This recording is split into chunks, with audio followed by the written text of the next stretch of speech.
Meu nome é Roselane, sou aluna do do curso de Administração do Polo de Paranaguá. E a pergunta que eu vou fazer ao professor César é a seguinte: que medidas poderiam ser tomadas para que o país diminuísse ou eliminasse o enorme desperdício de alimentos entre a produção agrícola e o consumidor final? Bom, a gente sabe que a produção brasileira hoje, entre 9 a 10% se perde no transporte da lavoura até o porto. Gente, é muita coisa. Como que se poderia criar essa visão de desperdício? Não. Como? Criando estruturas, né, seja nos portos, nos equipamentos portuários, mas principalmente nos equipamentos de movimentação dessa carga. A gente vê caminhões aí com 20, 30 anos de estrada, que vêm vazando lá do norte do Paraná até aqui, fazendo uma plantação de soja.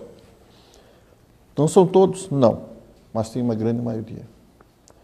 Então, criar uma sensibilização às próprias transportadoras, aos próprios proprietários dos caminhões, de que ele também é uma parte fundamental nesse processo de contenção desse desperdício. E como que isso acontece? A partir do momento que eu tenha orientação, a partir do momento que eu tenha educação para isso. Saber que, enquanto muitos não têm o que comer, eu estou transportando e deixando no meio da estrada uma quantidade muito grande de alimentos, de produção que poderiam sair. Então, esse desperdício poderia, inicialmente, começar por aí, pela educação, pela formação de uma nova consciência. Eu sou produtor, eu sou transportador, aquela plantação demorou um tempo para produzir, para chegar naquele ponto de colheita, e depois eu vou transportar e chego aqui faltando 2%, 3% da carga. Então, também essa visão.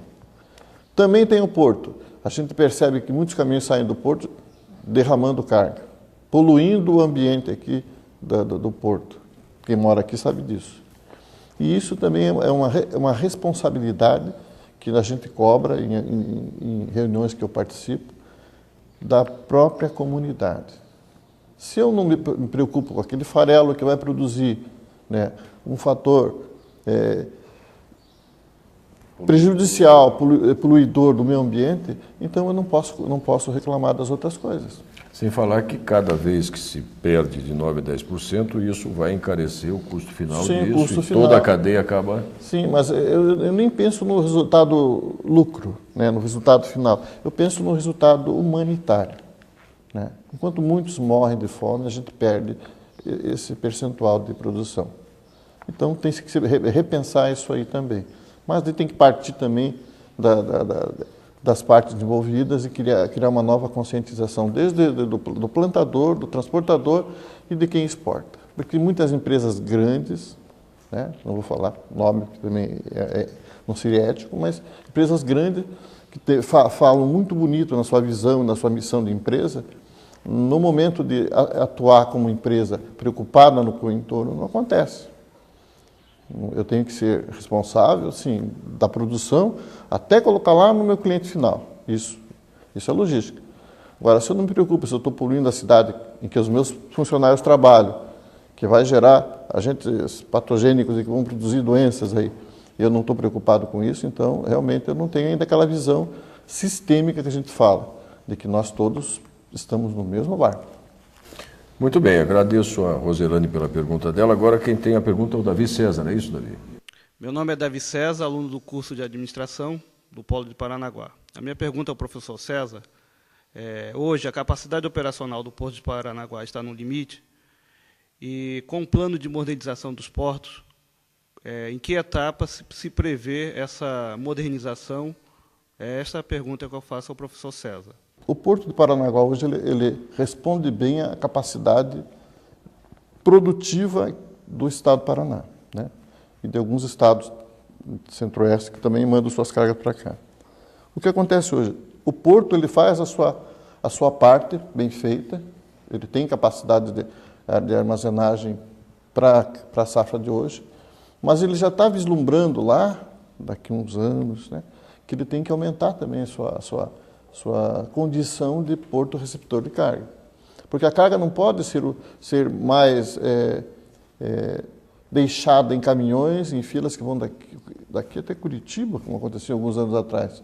Hoje não, hoje o porto ele tem uma logística muito boa, em que a carga, para chegar ao porto, ela tem que primeiro estar sendo negociada, ter aqui no porto já a autorização para que essa carga seja movimentada no estado, porque era muito fácil eu carregar todas as cargas, deixar no caminhão, ficar esperando, pagavam isso aqui para o motorista e encarecia lá no final, e culpava o porto de Paranaguá. Hoje não, o porto tem um sistema que o próprio exportador entra no sistema portuário, libera a carga, diz o nome do navio e pode mandar a carga que tem espaço para cá. Existe o quê? Uma visão muito mais ampla do sistema funcionando, uma transparência muito maior, e o porto se adequou a isso.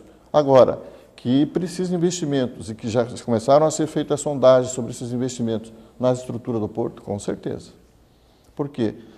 Existe um plano para 10 anos, né, no próprio Secretaria Especial de Portos do Brasil, vislumbrando um cenário diferente, em que os atores desse cenário, produção, movimentação e recepção da carga, também já fazem também uma projeção muito maior para a capacidade do porto.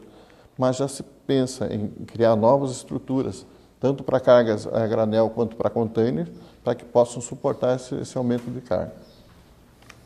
Vamos lá, obrigado, Davi. Também o Paulo tem uma pergunta, Paulo, para fazer aqui ao professor César Luiz de Camargo. Meu nome é Paulo, aluno do curso de administração do Polo de Paranaguá, e minha pergunta é a seguinte. O professor comentou sobre os projetos de turismo no Porto de Paranaguá. Daqui a 4 anos teremos a Copa do Mundo aqui no Brasil, e Curitiba será uma das cidades sedes. Eu queria saber do professor se existe algum projeto relacionado, aproveitando a proximidade do Porto de Paranaguá, com a cidade de Curitiba. O que sabe-se é que existe sim projetos de criar em Paranaguá um polo, né, para a recepção desses turistas, desse movimento de pessoas para a Copa do Mundo. Agora, tudo vai depender não apenas da vontade, mas vai depender também de projetos a serem elaborados, desenvolvidos, junto à própria administração municipal. Criar gestores para isso aí, a cidade tem capacidade. Criar estrutura para receber turismo de Copa do Mundo, senhores, não é um turista que vai ali comer farofa na praia. São pessoas que pagam muito bem e querem ter uma qualidade muito maior, porque elas pagam por isso. Então eu tenho que ter uma estrutura bem diferenciada do que eu tenho hoje.